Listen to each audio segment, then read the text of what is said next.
Welcome to Chill Then Conquer.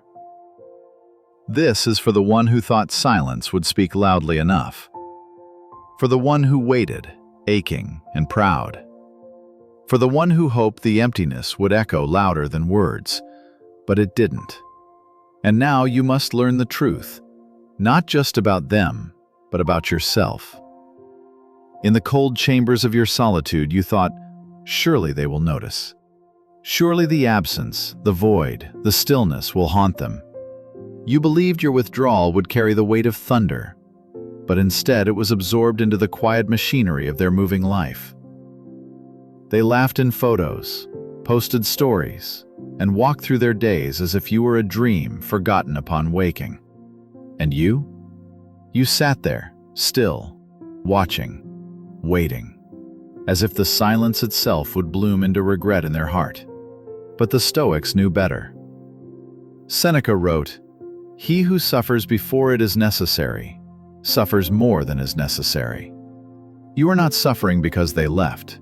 You are suffering because you gave your silence the task of bringing them back, and it failed. The truth is harsh, but so is life. And yet, it is through these confrontations with truth that we forge the inner citadel the Stoics spoke of. Because silence, in and of itself, is meaningless, unless it is shaped by strength, purpose, and detachment. Let's not confuse inertia with power. 1. The illusion of performative silence. What you've called silence was not a weapon, it was a hope. A hope that your absence would become unbearable to them. But hope, Epictetus reminds us, is the companion of the unprepared. When someone is properly grounded in life, they shouldn't have to look outside themselves for approval. You waited, not because you were strong, but because you still needed them to react. You gave away your inner authority, and every day that you check their profile, every time you scan their words for hidden longing, you betray your stillness. You turn silence into performance, a mute scream aching for an audience. The Stoic doesn't fall silent so others will speak. He becomes silent because there is nothing left to say, and nothing more to prove. 2. The feminine instinct and emotional detection. A woman knows. She feels energy, the way a sailor reads winds, not because she is cruel, not because she enjoys your downfall, but because evolution taught her to detect safety, stability, and truth through the emotional signals of others. When your silence is stained with longing, she knows. When your stillness is bloated with resentment, she feels it. When your departure is a disguised plea, she reads it as weakness. The Stoic doesn't try to mask pain with a costume of strength. He transforms the pain itself into a teacher. He does not send messages in silence. He stops needing to send them at all. Don't explain your philosophy, embody it. Epictetus. If your silence is merely a costume stitched from grief, she'll sense the actor behind the mask. And once she sees that, she's gone, not out of cruelty, but clarity. 3. Silence without action is just decay. A lion does not go quiet hoping the gazelle will notice. A lion goes silent because he has no need to speak. The truly detached man does not go still to be seen. He goes still because his focus is inward. Without motion, silence becomes stagnation. Without transformation, quiet becomes decay. Marcus Aurelius warned, "Waste no more time arguing what a good man should be. Be one." If your days are marked by waiting, if your mind is still tethered to her world, your silence has no spine. It folds under the pressure of longing. It bends in the wind of her indifference. And worst of all, it becomes a mirror of your powerlessness. But when silence is married to action, when you rise at dawn not to check her page, but to build your own foundation, that's when your quiet becomes unshakable. 4. You were not left. You were revealed. A painful truth. She didn't abandon you. She simply saw what was always there and chose accordingly. We want to believe that love blinds people, but often love simply delays their clarity. When the fog lifted, she realized you were not the man she projected. And maybe you weren't. Maybe you were still learning, still forming. But here's the Stoic way.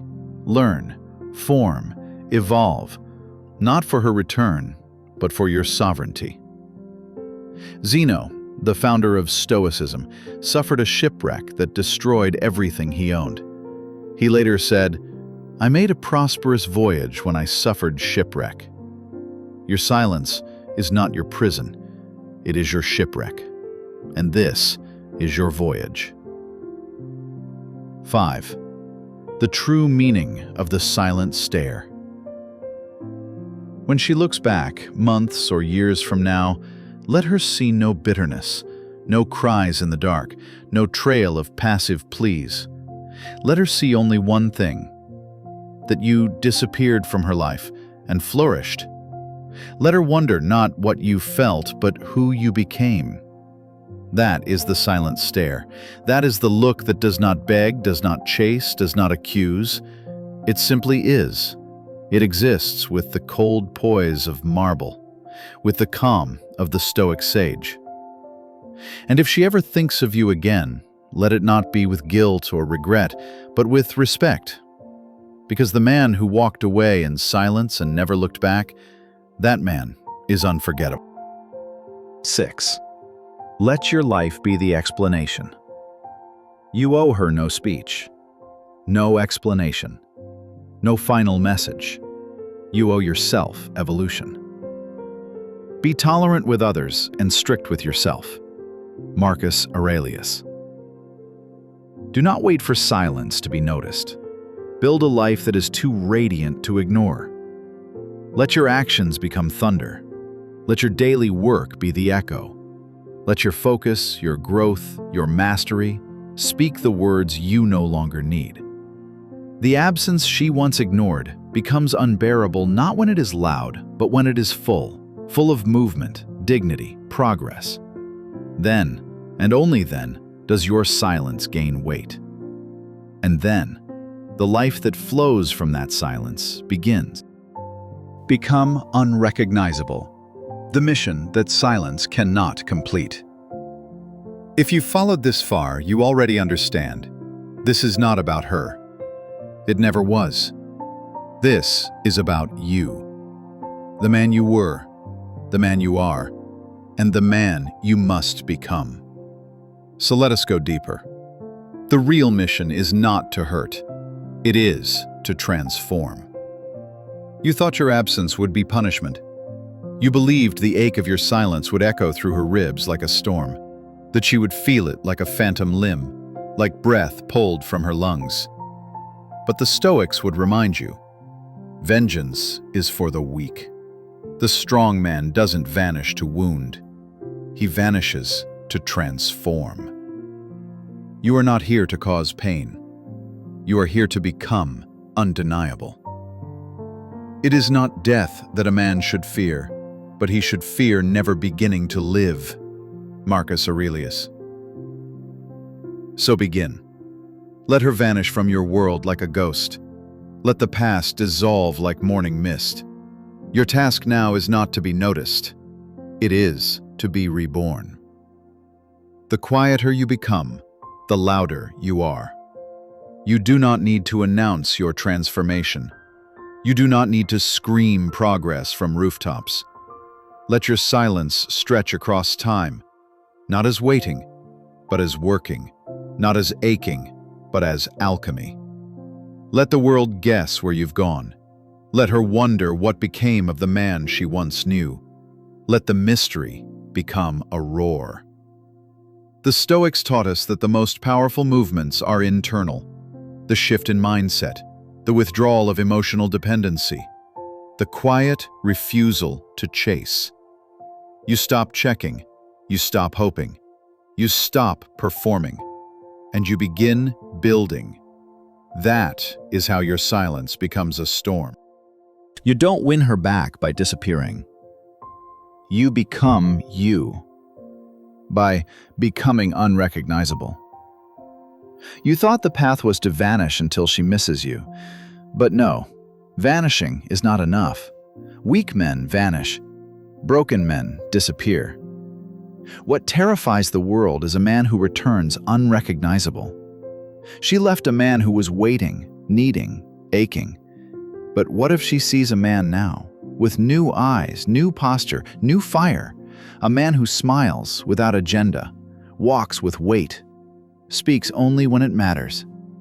She won't know this man, but she will respect him, not because he returned, but because he never looked back. You do not rebuild to win someone else's gaze. You rebuild to command your own reflection. This is how we begin again, not for them, but for the version of us that never begged. The best revenge is to be unlike him who performed the injury.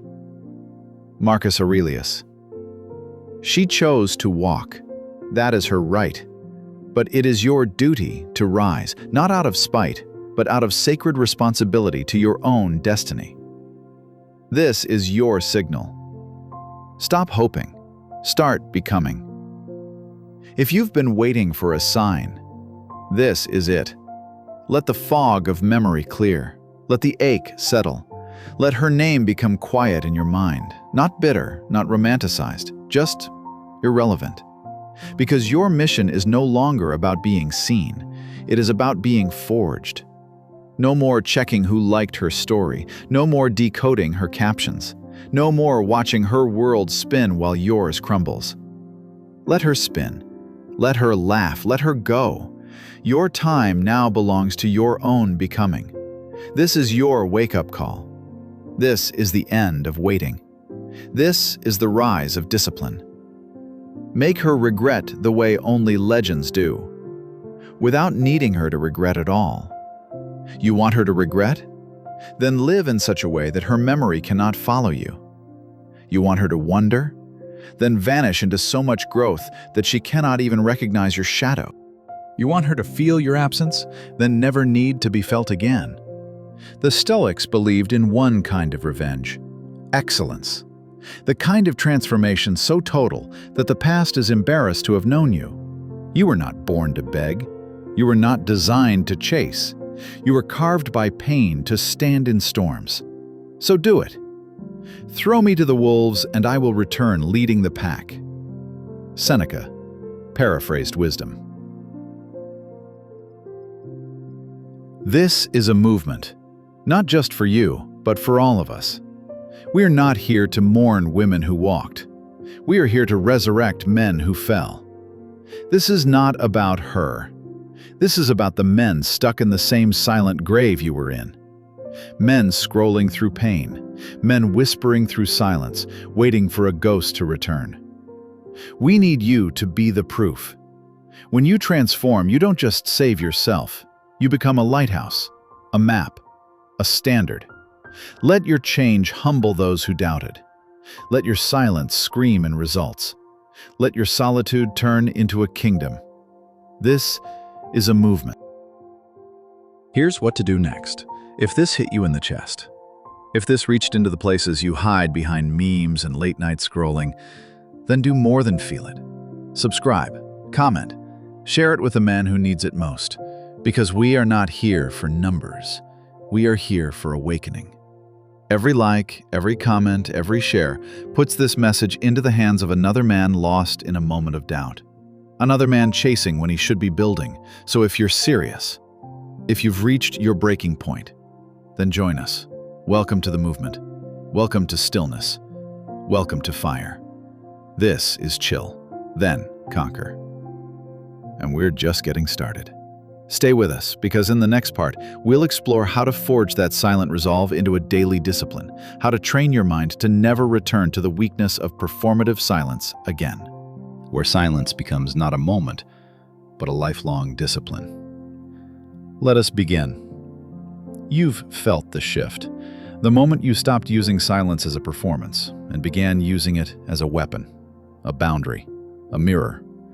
But a single moment, no matter how powerful, is not transformation. The fire may be lit, but unless tended, it will flicker out, and with it, your resolve. Where emotion cools, clarity sharpens, and you return to the strength within. Today, we forge your silence into a daily discipline. 1. From spark to structure. Why discipline matters. The Stoics were not interested in temporary virtue. They sought character. And character is not formed by grand gestures, but by what you do in the silence of each dawn. Epictetus warned, "Don't explain your philosophy, embody it." Meaning, don't just choose silence once when wounded. Live as though your peace is your fortress, not your cage. You must stop treating discipline like an emergency tool. It is not what you reach for when betrayed, but the very path you walk to prevent betrayal from ever reaching your soul. 2. Daily practice begins with the mind. Every morning, begin where Marcus Aurelius did, with your mind.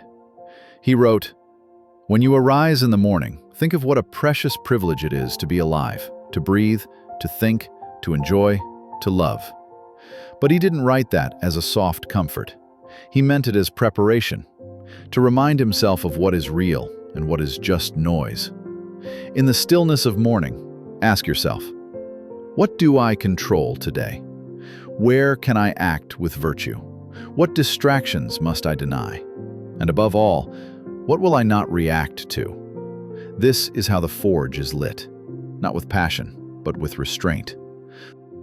3. Silence is the sword of the focused.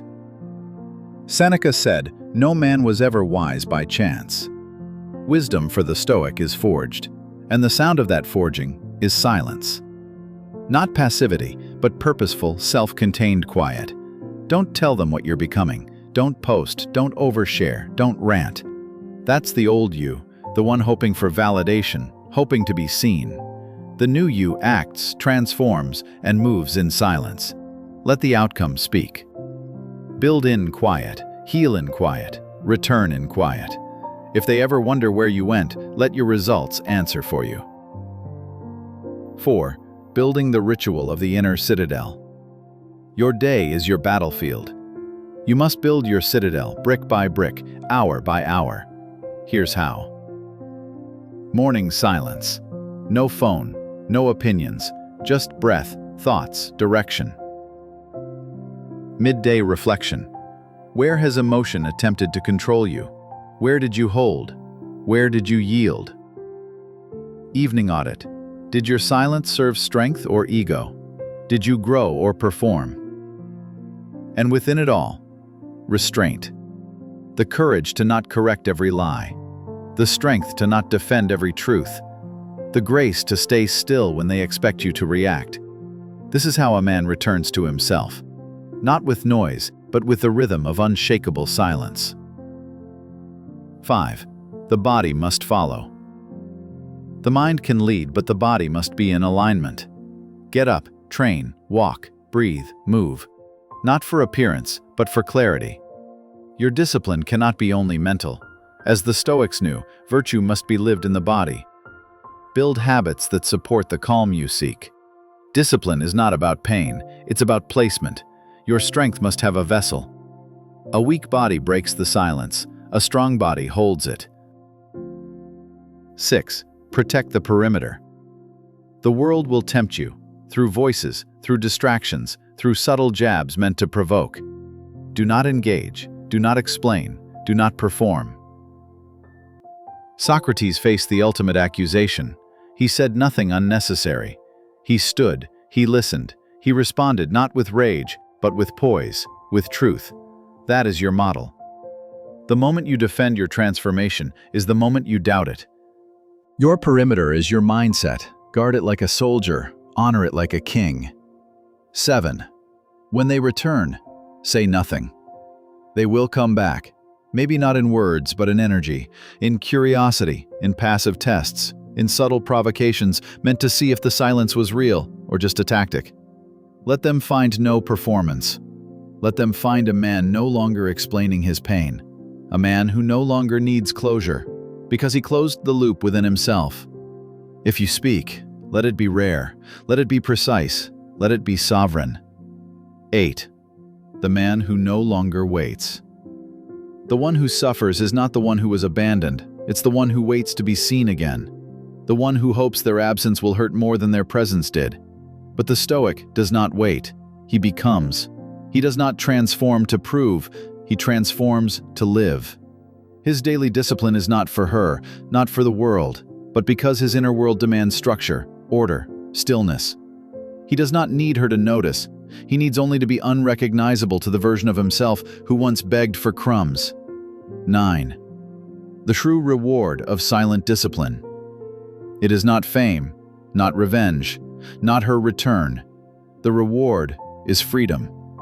The true man of discipline cannot be manipulated. His silence is not confusion, it is command. The world sees a calm man and calls him cold, but he knows he is on fire with focus. He is not emotionless, he is directed. This is not apathy, this is power. If you felt this, if something in you shifted, tap like. Share it with someone lost in the noise. And if you're serious about becoming the man the world can no longer ignore, subscribe. We'll see you in the next one. And remember, stillness isn't silence, it's command.